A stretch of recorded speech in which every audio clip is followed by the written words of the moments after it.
जिसके शरीर में सफेद चमड़ी पड़ने लगती है, चर्म रोग हो जाता है, या चेहरे पर आंख के पास में पूरा कालापन आ जाता है, उसको हमेशा याद रखना है, लाल चंदन का लेपन पीपल के पत्ते पर करिए। काय पर करना है? पीपल के पत्ते पर लाल चंदन का लेपन करिए। लेपन कर कर सोमवार की अष्टमी के दिन उसको लेपन कर कर वापिस निकाल कर शंकर भगवान पर उसका धीरे धीरे त्रिपुंड बनाकर लेपन करना प्रारंभ करिए। जब आप त्रिपुंड बनाकर लेपन करना प्रारंभ करें, उसके बाद उस चंदन को जो सोमवार की अष्टमी है तब निकाल कर लिया है और निकाल कर लाकर उसको डब्बी में रख लें। उस चंदन का प्रयोग चर्म रोग के स्थान पर थोड़ी थोड़ी मात्रा में करना प्रारंभ करें, पानी के साथ मिलाकर। परंतु उस चंदन को केवल 6 से 7 दिन में प्रयोग करिएगा, ज्यादा नहीं। धीरे धीरे चमड़ी, परंतु उसको सोमवार की अष्टमी के दिन सिद्ध कर कर बनाना है। उसको सोमवार की अष्टमी के दिन चढ़ाना है श्री शिवाय नमस्तुभ्यम या ओम नमः शिवाय या पंचाक्षर मंत्र या महामृत्युंजय मंत्र, जो आपको आता हो, शिव जी का जो नाम आपको याद हो उसको बोलकर चढ़ा दो। उसको लिया, फिर उसको अपने शरीर पर लगाना प्रारंभ करो। उसका फल आपको 15 दिन के अंदर धीरे धीरे धीरे धीरे प्राप्त होना प्रारंभ हो। लाल चंदन का प्रयोग शिव जी के लिए अवश्य। दूसरा,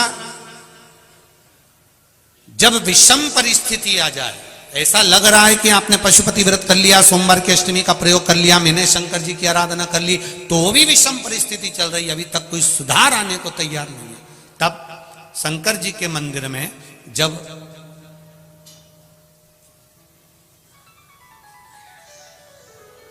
बेलपत्र चढ़ाने के लिए आप जाएं, तब प्रयास करिएगा कि बेलपत्र को, अशोक सुंदरी का स्थान सबको मालूम है ना? बोलो, जम के बोलो जरा, मालूम है सबको? अशोक सुंदरी वाली जगह पर बेलपत्री को डंडी वाली जो जगह है जहां से पानी बहकर जाता है उधर रखना। उसी बेलपत्री को वापस उठाना है।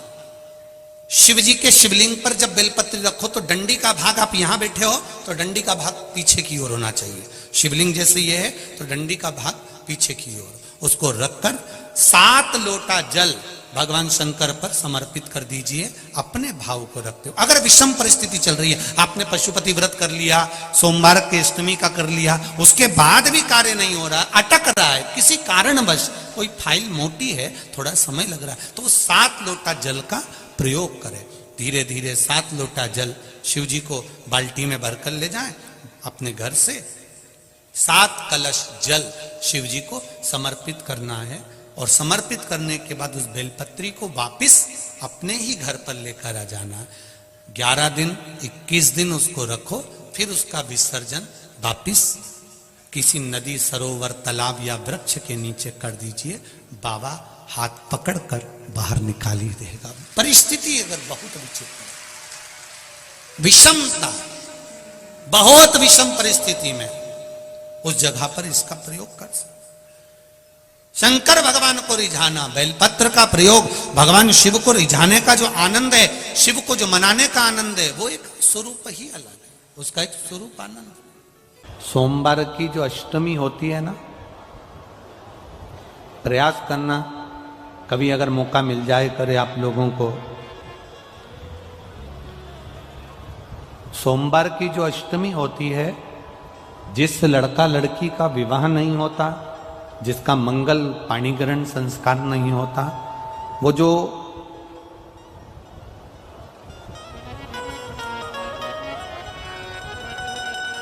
ये अशोक सुंदरी वाली जो जगह होती है, ये शिवलिंग है, ये जलाधारी है।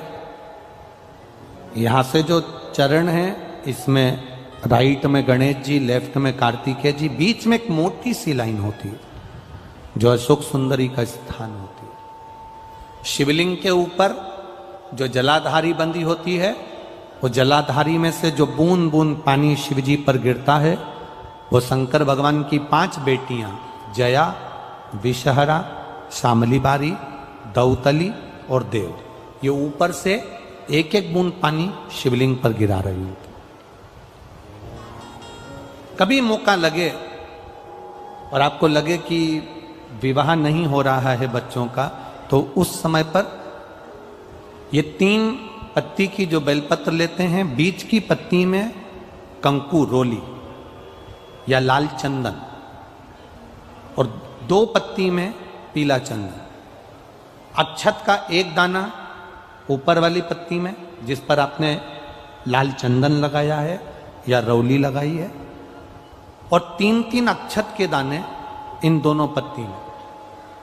अपना स्मरण कर कर भगवान देवाधिदेव महादेव के सम्मुख में जो अशोक सुंदरी का स्थान है, सोमवार की अष्टमी के दिन इस बेलपत्र को डंडी का जो भाग है वो जहां से पानी बहकर जाता है उस ओर करते हुए इस बेलपत्र को अशोक सुंदरी वाली जगह पर समर्पित कर देना चाहिए और अपने हाथ का स्पर्श कर कर बाबा देवाधिदेव महादेव से प्रार्थना कर कर सोमवार की अष्टमी के दिन जो आ जाता है, बाबा देवाधिदेव महादेव उसका मंगल विवाह शीघ्र ही करा देता है। यह अशोक सुंदरी का स्थान, यह अशोक सुंदरी की जगह जो है ना, स्थान जो है, ये कोई साधारण नहीं। और हम फिर कहेंगे, अगर सौभाग्यवती नारियों को हम तो स्मरण में उनके लाना चाहेंगे कि प्रयास करा करो,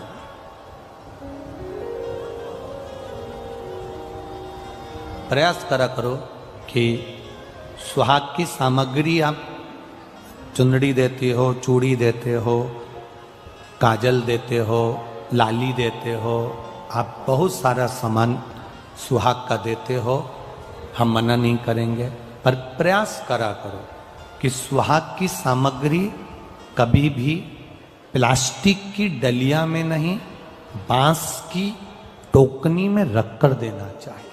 ये शिवलिंग है, ये गोल जलाधारी है, ये सामने चरण है, करें दर्शन सबने।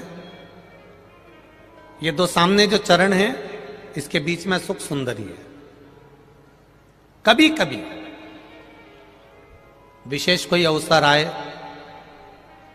सोमवार की अष्टमी पड़ जाए या कोई विशेष प्रदोष का दिन पड़ जाए और आपको लग रहा हो कि मेरा महादेव को मैं जल चढ़ाते चढ़ाते इतना समय हो गया, मेरा महादेव नहीं सुन रहा, तब कभी कभी ऐसा मन में आए कि क्यों नहीं सुन रहा, तब लोटा भरकर जब जल लेकर जाओ, गणेश जी को चढ़ाया, अशोक सुंदरी को चढ़ाया, षडानंद कार्तिकेय को चढ़ाया, माँ जगत जननी जगदम्बा माँ पार्वती को चढ़ाया, वही जल ले जाकर बेलपत्री के वृक्ष पर चढ़ाया। शिव जी को अर्पण नहीं कर पाए। और सरल भाषा में समझ लो इसको, किसी किसी माता को आपने देखा होगा, किसी किसी व्यक्ति को आपने देखा होगा कि वो शिव मंदिर में जाता है, शिव जी को भले जल नहीं चढ़ाता, पर शंकर भगवान के मंदिर में जाकर इतनी सफाई कर देता है, जहां शंकर भगवान का कहीं बेलपत्र वगैरह पड़ा हुआ है उसको उठाएगा, बीनेगा, फिर यहाँ से धोएगा, श्रृंगार करेगा, यहाँ से साफ करेगा, साफ करके जो पानी जा रहा है वहां साफ करेगा, साफ करके एकदम क्लीन करके फिर शंकर भगवान को पोंछ कर स्नान कराकर जल चढ़ाकर फिर उनका श्रृंगार करता रहता है। कभी कभी आपके साथ में भी ऐसा हुआ होगा, आपने भी करा होगा, ऐसा नहीं कि नहीं करा। कभी कभी सब दूर सफाई के बाद शिवलिंग की सफाई करना भूल गया या शंकर जी के शिवलिंग पर जल चढ़ाना भूल गया, जल चढ़ाकर आ गया। अब आ तो गया, पर चिंता देवाधिदेव महादेव को लग गई। मेरा था, भक्त था, उपास करता था, शिवरात्रि का व्रत करता था, पशुपति व्रत करता था, सोमवार सावन के करता था, 16 सोमवार करता था, पर आज इसको ना जाने क्या हो गया कि ये मेरे ऊपर जल ना चढ़ाकर सब दूर जल चढ़ाकर चले गया। देवाधिदेव माता पार्वती जी से कह देते हैं, सुन पार्वती, अगर कोई भूलवश भी मुझ पर जल चढ़ाना भूल जाए और तेरे हस्त कमल पर जल चढ़ा कर जाए, तो पार्वती जितना फल मैं प्रदान करूं उससे दुगना फल तुझे प्रदान करना है। यह शिव कह रहा है। और इसका प्रमाण कहां पर मिलता है? इसका प्रमाण मिलता है महाभारत में, इसका प्रमाण मिलता है श्रीमद् भागवत कथा में। भीम, दुर्योधन और जरासंध तीनों ने तप करा। तीनों बैठे हैं अलग अलग शंकर भगवान का भजन करने के लिए, और तीनों शिव जी का भजन कर रहे हैं, तीनों शंकर भगवान का गुणगान कर रहे हैं, तीनों शिव जी का तप कर रहे हैं। और तप करते करते करते करते करते करते भीम को लग गई भूख, चले गया भोजन करने। जैसे ही भोजन करने गया तो कुछ खाने का तो मिला नहीं, केले के पेड़ पे से केला लिया या छील छील के खाकर फेंक दिया, बैठ गया। इतने में देवादिदेव महादेव प्रकट हो गए, और महादेव प्रकट होकर तुरंत मेरे शंकर भगवान ने प्रसन्न होकर प्रकट होकर दुर्योधन और जरासंध को देखा और दोनों से पूछा तुम्हें क्या चाहिए मांगो। दुर्योधन और जरासंध ने कहा हमको 100 हाथियों का बल दे दो। शंकर भगवान ने कहा 100 हाथियों का बल, तथास्तु। शंकर भगवान ने तथास्तु तो कह दिया। भीम बैठकर केला खा रहे थे और जरासंध और दुर्योधन जाते जाते हंस दिए। बताओ, इस खबड्डे को देखो, हप्सी को देखो, खाने के चक्कर में इसको आशीर्वाद नहीं मिला और हमको 100 हाथियों का बल मिल गया। किसी पर मत हंसना। दुर्योधन और जरासंध भीम पर हंसे थे, और दुर्योधन और जरासंध भीम पर हंस दिए। भीम का मुंह उतर गया, चेहरा उतर गया, केला छोड़ा, भीम तप करने चले गया। तप करने गया तो भीम जान गया कि मैं अब तप करूंगा तो महादेव का नहीं करूंगा, पार्वती जी का करूंगा। अभी आपको कथा में कहा था कि केवल जलाधारी भी अगर आप स्पर्श कर कर बेलपत्री आदि कादिक जो निर्माल्य पड़ा हुआ है उसको उठाकर, बहुत बड़ा दोष है एक, शायद आपने भी जिंदगी में कभी करा होगा, अब कर दिया हो, अब मत करना। कौन सा दोष? जैसे ये शिवलिंग, ये जलाधारी, ये मट्टी का दिया जलता हुआ लोग भगवान को दिखा के, जो ये जलाधारी होती है ना, इसकी जो किनोर होती है ना, कई लोग उस दिए को इस किनोर पे रख देते हैं। कई लोग नारियल को, श्रीफल को इस हस्त कमल पे जहां शिवलिंग रखा हुआ है यहां रख देते हैं। ये दोष है, ये शिव महापुराण का दोष है। शिव पुराण कहती है अगर पशुपति व्रत कर रहे हो, आप कोई व्रत कर रहे हो, कोई कामना कर रहे हो, तुम्हारे पास में अगर श्रीफल, पशुपति व्रत करने के बाद 5वें दिन भी अगर तुम श्रीफल चढ़ा रहे हो तो वो श्रीफल ये जलाधारी पर नहीं रखना है। उस श्रीफल को भेंट के साथ में शंकर भगवान की जलाधारी शिवलिंग इसके ठीक सामने नीचे जमीन पर रखना है। उसका फल ये होता है कि तुमने जो पशुपति व्रत करा, शंकर भगवान ने उसको स्वीकार कर लिया और वर प्रदान कर दिया। 2-3 माताएं बैठकर शिव जी का पूजन कर रही थी, भगवान शंकर की आराधना कर रही थी, शिव जी की साधना कर रही थी, शिव जी का पूजन कर रही थी। इतने में एक लड़की, कहीं उसको ड्यूटी पर जाना होगा, और वो दूध का लोटा लेकर आ गई, और उसने दूध का लोटा लेकर आई और वो शंकर भगवान पे चढ़ा दी। अब जितनी भी मेरी जीजियां बैठी थी जो पूजन कर रही थी, वो नई नई साड़ियां पहनकर, कोई उत्सव होगा तो पूजन कर रही थी। अब वो जल चढ़ाया शंकर जी पे, और लड़की को जल्दी जाना था तो जल्दी से चढ़ाकर जो गई तो वो सारा दूध का जो छींटा था, दूध का जो भाग था, जो जितनी मेरी जीजियां बैठी थी सबके कपड़े पर, सबकी साड़ी पर, सबके ऊपर चला। दोनों में सब माताओं ने मिलकर उस लड़की को पकड़ लिया। विवाद छिड़ गया, खूब विवाद हुआ।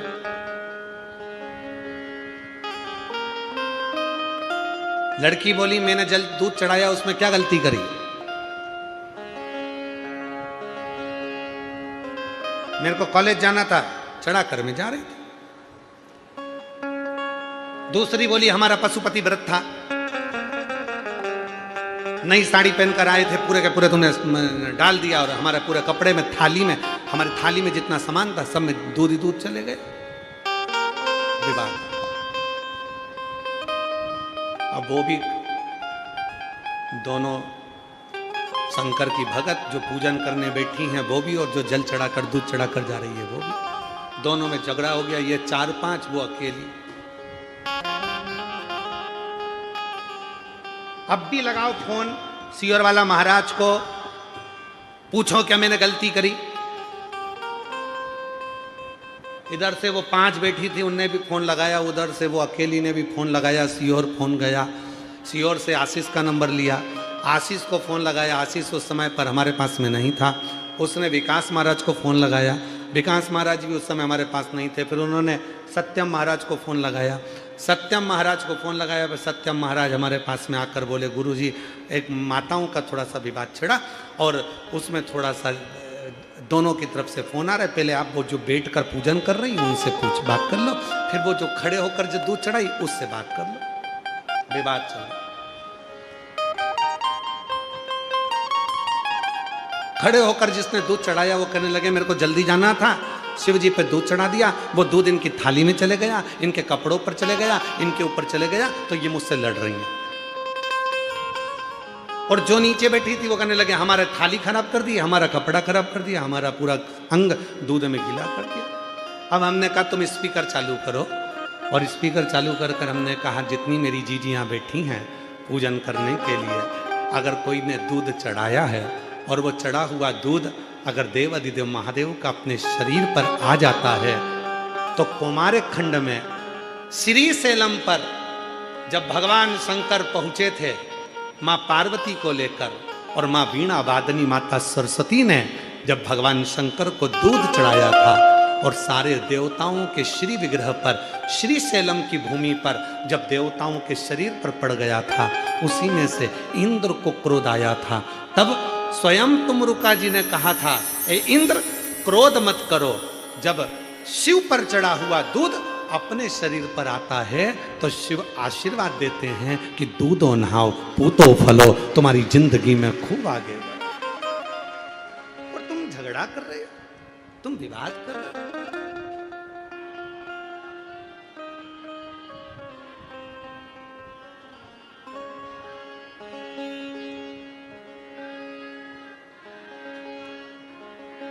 वीर शिवलिंगायत संप्रदाय के अंतर्गत शिवजी के शिवलिंग को हाथ की हथेली पर रखकर अभिषेक किया जाता है।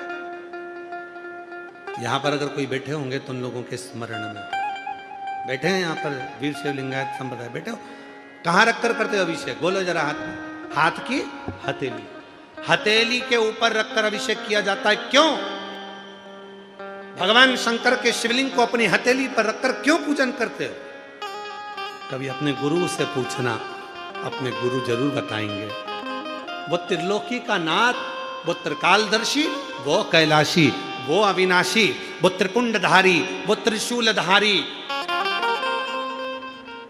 वो गंगधारी, किसी की सामर्थ्यता नहीं है कि कोई उसको अपने हाथ पर उठा ले।